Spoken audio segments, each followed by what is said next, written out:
दोस्तों, welcome to my YouTube channel commander strikes. मैं commander Sudhir Kumar, Indian navy का एक वेटरन, आज आपके लिए बहुत ही बड़ी खुशखबरी लेके आया हूँ। जिस तरीके से एट्थ पे कमीशन का गठन हुआ है, जिस तरीके से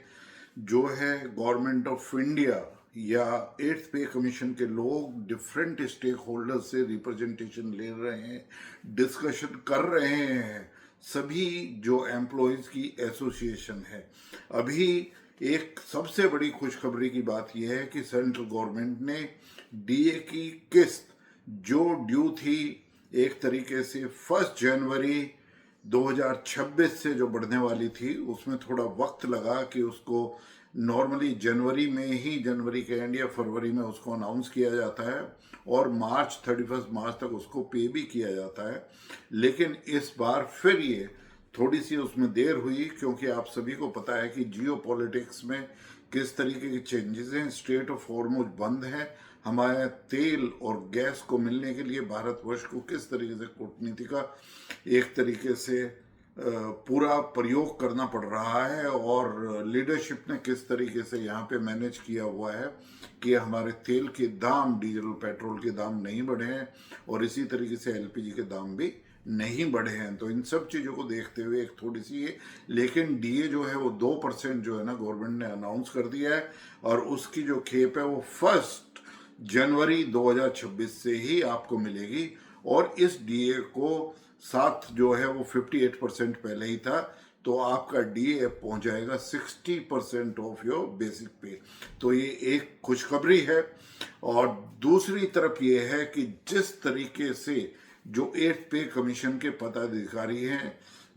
जो कमीशन के चेयरमैन हैं, उनके साथ जो डायरेक्टर्स हैं या और लोग जो हैं, वो सभी जिस तरीके से स्टेक होल्डर्स के साथ में डिस्कशन कर रहे हैं। और अभी अभी एक जो है ना एम्प्लॉयज़ की, जो सेंट्रल गवर्नमेंट एम्प्लॉयज़ की जो एसोसिएशन है ऑल ओवर इंडिया की, उन्होंने अपनी रिकमेंडेशन जो हैं वो एट्थ पे कमीशन के पदाधिकारियों को प्रस्तुत की है, सबमिट करी है। और उसमें उनका मानना है कि जिस तरीके से इनकम, जिस तरीके से खर्चे बढ़ रहे हैं, जिस तरीके से चीज़ों की कीमतें बढ़ रही हैं, वैसे तो इन्फ्लेशन जो है वो 3.4% तक ही निहित थी, लेकिन ये जियो पॉलिटिक्स चेंजेस की वजह से अभी 3.8% जो है इन्फ्लेशन हो गई है। तो इन चीज़ों को ध्यान में रखते हुए सेंट्रल गवर्नमेंट एम्प्लॉयज़ ने मांग करी है कि हमारा जो फिटमेंट फैक्टर है, वो फिटमेंट फैक्टर का निर्धारण जो है वो 3.83 होना चाहिए, जो उन्होंने मांगा है। और उसका बेसिस उन्होंने बताया कि देखिए, एक फैमिली यूनिट जो आप रखते हैं वो कम से कम 5 मेंबर के आप रखें, और उसके लिए जिस तरीके से जो उसके खर्चे हैं, 5 मेंबर की जो एक फैमिली है उसके जो खर्चे होते हैं अलग अलग चीज़ों पे, जो एक तरीके से न्यूट्रिशन जो मेंटेन करना पड़ता है, राशन का और सभी चीज़ों के कंजम्पशन का, उसको लगाकर जो है वो फिटमेंट फैक्टर जो है ना 3.83 होना चाहिए, जिसमें एक तरीके से सरोगेसी और अडॉप्शन के अधिकार भी जो है ना उसमें मिलने चाहिए। और इन सब चीज़ों को लगाकर यदि 5 फैमिली मेंबर की एक यूनिट को लगाया जाए तो उसमें फिटमेंट फैक्टर उन्होंने रिकमेंड किया है 3.83 होना चाहिए। आप सभी को याद होगा और ये विदित है कि जो फिटमेंट फैक्टर था सेवन्थ पे कमीशन में जो फिटमेंट फैक्टर था वो 2.57 था। और जो पेंशन थी वो, सॉरी, जो पेंशन या अधिकारियों की जो एक तरीके से मिनिमम बेसिक पे थी, सैलरी, वो 7,900 से बढ़कर 17,900 पर हो गई थी। तो करीब करीब जो है ना एक तरीके से बेसिक पे में डबल का फायदा हुआ था। लेकिन डीए जो है, आपको पता है कि कितना डीए उसमें दिया गया। तो इन चीज़ों को ध्यान में रखकर ये जो अभी मांग है, यदि 3.83 फिटमेंट फैक्टर दे दिया जाए तो जो अभी मिनिमम बेसिक पे है वो है 18,000 रुपये। तो ये बढ़कर करीब करीब जो है ना 69,000 के करीब पहुंचती है। तो उनका कहना है कि एक अच्छी लाइफ को लीड करने के लिए जो गवर्नमेंट ऑफ इंडिया का एक प्रॉमिस है जनता के लिए, तो उसमें जो है एक अच्छी लाइफ को लीड करने के लिए quality of life, basic amenities का प्रयोग करते हुए इन सभी को देखें तो ये कम से कम इतनी बढ़ोतरी बेसिक पे के अंदर होनी चाहिए। यदि इतनी बढ़ोतरी हुई तो फिर तो सेंट्रल गवर्नमेंट की बहुत ही अच्छी एक तरीके से सुखद सूचना है। और मैं भी चाहूँगा कि इस तरह का जो है ना, अब जैसे भारतवर्ष की जो है ना इकोनॉमिक कंडीशन, उसके सभी माइक्रो एंड मैक्रो पैरामीटर्स बहुत ही ज़्यादा सुदृढ़ हैं, लेकिन हमें साथ साथ ये भी सोचना होगा कि 7th पे कमीशन में यदि 2.57 था तो अब एकदम से 3.83 में बढ़ोतरी होना, इस तरीके से मुझे लगता है कि ये बहुत ही मुश्किल फाइनेंशियल स्थिति की वजह से गवर्नमेंट ऑफ इंडिया के लिए होगा। लेकिन फिर भी मानना ये है कि भारतवर्ष की इकोनॉमी जिस तरीके से प्रोग्रेस कर रही है, जिस तरीके से जीएसटी के कलेक्शन और सभी जो गवर्नमेंट की इनकम है वो कलेक्शंस आ रहे हैं, ये दूसरी बात है कि भारतवर्ष जो है वो फिर भी करीब करीब जो है ना 5.4% का जो है ना एक तरीके से जो हमारा, या जिसको घटाकर जो है ना 4.8% पे जो फिस्कल डेफिसिट है या कैश अकाउंट डेफिसिट है, उसको मैनेज भी करना पड़ता है। तो उसमें इंटरनल बोरोइंग और एक्सटर्नल बोरोइंग भी करनी पड़ती है। तो इनको ध्यान रखकर मेरा मानना ये है कि मेरे ख्याल से यदि 3.83 भी फिटमेंट फैक्टर नहीं माना जाएगा तो मेरी उम्मीद है कि करीब करीब 2.75 से लेकर 2.75 के आसपास से लेकर मेरे ख्याल से ज़्यादा से ज़्यादा जो हो सकता है वो 3.15 हो सकता है। तो उसमें जो है यदि मैं 2.85 यदि फिटमेंट फैक्टर लेता हूँ तो करीब करीब जो है वो 44,000 जो है ना वो मिनिमम बेसिक जो है ना 18,000 से बढ़कर हो जाएगी। और 3.15 यदि मैं लेके चलता हूँ तो वो करीब करीब 52,000 के करीब 52,000 के करीब जो है ना वो बेसिक सैलरी हो जाएगी, ये मेरा मानना है। लेकिन दोस्तों, जिस तरीके से एसोसिएशन ने अपना एक्सप्लेनेशन दिया है, वो खर्चों का जो है ना सामने रखा है, किस तरीके से जो इनडायरेक्ट टैक्स और डायरेक्ट टैक्स जो है ना गवर्नमेंट एम्प्लॉयज पे करते हैं, इन सभी चीज़ों को ध्यान में रखते हुए एक 5 यूनिट की फैमिली को चलाने के लिए और उसमें सभी बच्चों का सबका भार उठाने के लिए उन्होंने माना है कि फिटमेंट फैक्टर 3.83 ही होना चाहिए। लेकिन जैसे मैंने बताया कि यदि ऐसा हो जाए तो ये बहुत ही अच्छा है। और गवर्नमेंट के संकेत भी इस तरह मिल रहे हैं कि जैसे 7th पे कमीशन की रिकमेंडेशंस को मान लिया जा रहा है कि देखो, जैसे ही एक तरीके से 8th पे कमीशन का निर्धारण हुआ और उसका कॉन्स्टिट्यूशन जो है ना हुआ, तो उसके साथ साथ ही डीए में ऐसी उम्मीद हो रही थी कि शायद डीए जो है ना, जो जियो पॉलिटिक्स में उथल पुथल चल रहे हैं, जो स्टेट ऑफ हॉर्मुज बंद हुआ है, जिस तरीके से तेल की समस्या देश के सामने खड़ी है, तेल के प्राइसेस जो है ना वो बढ़ रहे हैं इंटरनेशनल मार्केट में, तो शायद हो सकता है कि डीए की किस्त को गवर्नमेंट डिले करे, जैसा कि कोविड के टाइम में किया था। आपको पता है, और वो डीए की किस्त अभी भी जो 1.5 साल की किस्त है वो अभी तक भी जो है ना वो सेंट्रल गवर्नमेंट एम्प्लॉयज़ को या पेंशनर्स को नहीं मिली है। लेकिन इस बार ऐसा नहीं हुआ है, गवर्नमेंट बहुत ही कॉन्शियस है। इवन गवर्नमेंट उस पर भी कंसिडरेशन कर रही है कि किसी तरीके से वो जो 3 पेंडिंग जो किस्त हैं उनको भी दिया जा सके। लेकिन जियो पॉलिटिक्स में ये भी आपको एक मानना पड़ेगा कि आज हमें अपनी आर्म्ड फोर्सेस को बहुत ही सशक्त बनाना है, तो उनके लिए भी जो है एलोकेशन वो भारतीय सरकार को जो है ना ज़्यादा से ज़्यादा करना पड़ेगा, जितना भी वो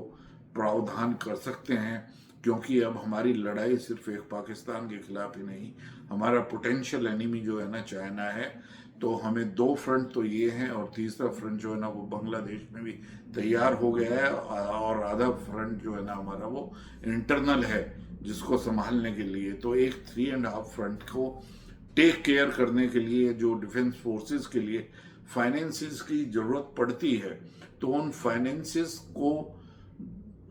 बजट में प्रावधान करने के लिए Indian navy, Indian air force, Indian army या हमारी जो स्ट्रेटेजिक फोर्सेस या स्पेस या electronic warfare, information warfare and cyber attack, cyber warfare के इन सभी चीज़ों की जो है ना, जो मल्टी डोमेन वॉरफेयर आज जो है ना, जो मल्टी डोमेन ऑपरेशंस जो हमें एक तरीके से जॉइंट थिएटर कमांड के द्वारा करने पड़ेंगे डिफेंस के, तो उसमें काफ़ी खर्चा होगा। तो इन सभी चीज़ों को ध्यान में रखते हुए मुझे लगता है कि हर हालत में गवर्नमेंट जो है वो एम्प्लॉयज़ की, जो हमारे करीब करीब 50 लाख 5 मिलियन सेंट्रल गवर्नमेंट के एम्प्लॉयज़ हैं, और 6.5 मिलियन करीब 6.5 लाख 65 लाख के आसपास जो है ना वो पेंशनर्स हैं, चाहे वो डिफेंस पेंशनर्स हैं या दूसरे पेंशनर्स हैं, सभी को। तो जिस तरीके से 2% डीए और डीआर का अनाउंसमेंट हुआ है 1 जनवरी 2026 से, जो शायद अप्रैल की सैलरी में आपको उसके एरियर मिल जाएंगे और सैलरी में उसका इजाफा हो जाएगा 2% का आपकी बेसिक पे में। और इसके बाद जो है, यदि आप सोचिए, जैसे मैंने बताया कि 2.85 का यदि फिटमेंट फैक्टर आपको मिला, तो कम से कम 44,000 सैलरी जो है ना वो बेसिक पे आपकी हो जाएगी। तो सेंट्रल गवर्नमेंट की अब जो मिनिमम है 18,000, तो 18,000 से करीब करीब 18 दूनी 36, और 36 में जो है ना 9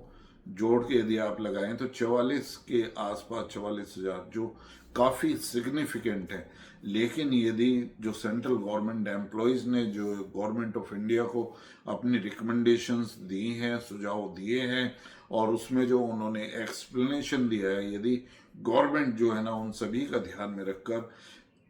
3.83 का जो है ना यदि फिटमेंट फैक्टर मान लेती है, तो फिर बेसिक सैलरी में कम से कम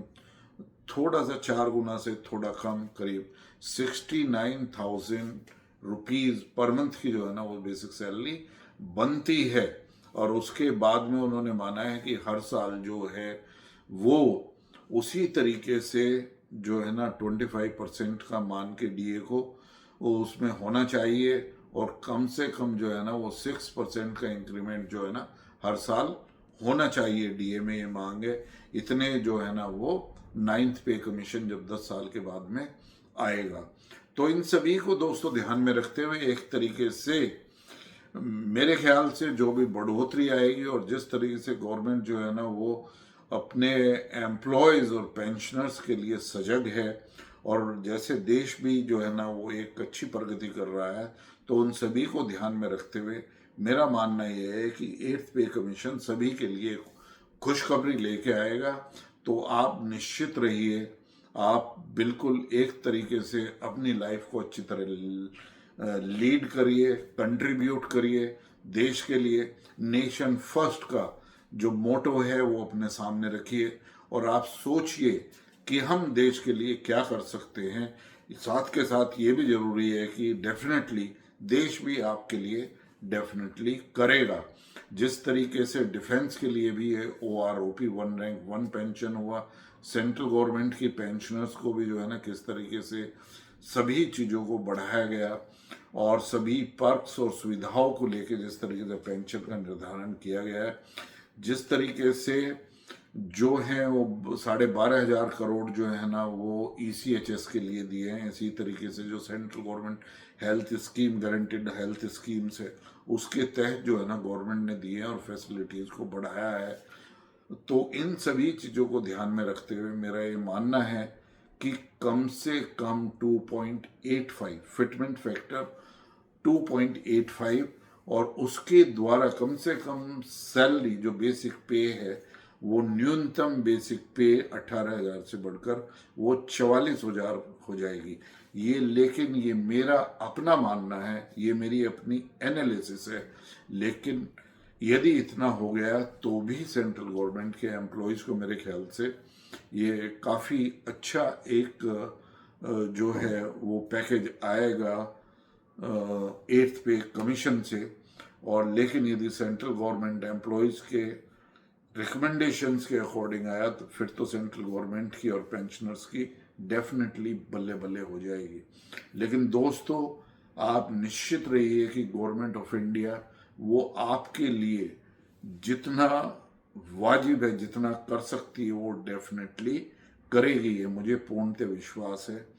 और इसी तरीके से हमने 7th पे कमीशन में देखा है, इसी तरह से हमने OROP देखा है, OROP के रिवीजन को भी हमने देख लिया है। तो हमारे डिफेंस पेंशनर्स और सभी पेंशनर्स,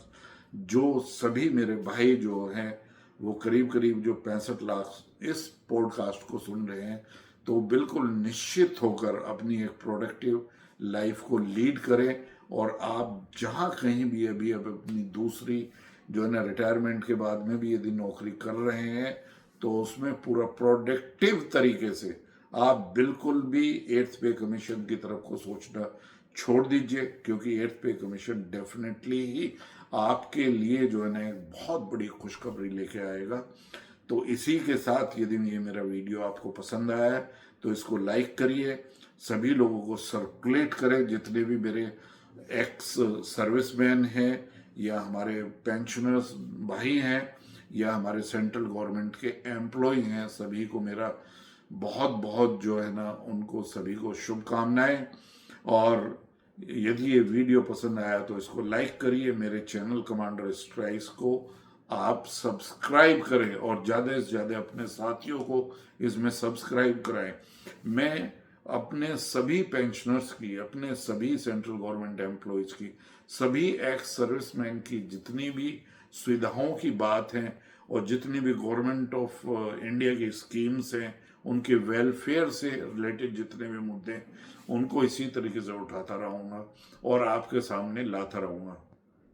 तो आप मेरे चैनल से इसी तरीके से जुड़े रहिए और मेरे मोटिवेशन के लिए, मेरे इंटरेस्ट के लिए, जिससे मैं खूब ये रिसर्च करके इसी तरह के टॉपिक आपके सामने लाऊं, तो आप मेरे चैनल को सब्सक्राइब करना ना भूलें। ये फ्री चैनल है, लेकिन आप इस पर कमेंट करिए, इस पर अपने सुझाव दीजिए, इसमें अपने क्वेश्चंस पूछिए, इस और नए नए टॉपिक भी आप बताइए कि किसके ऊपर आप मेरे से अब इस चीज पे चर्चा सुनना चाहते हैं।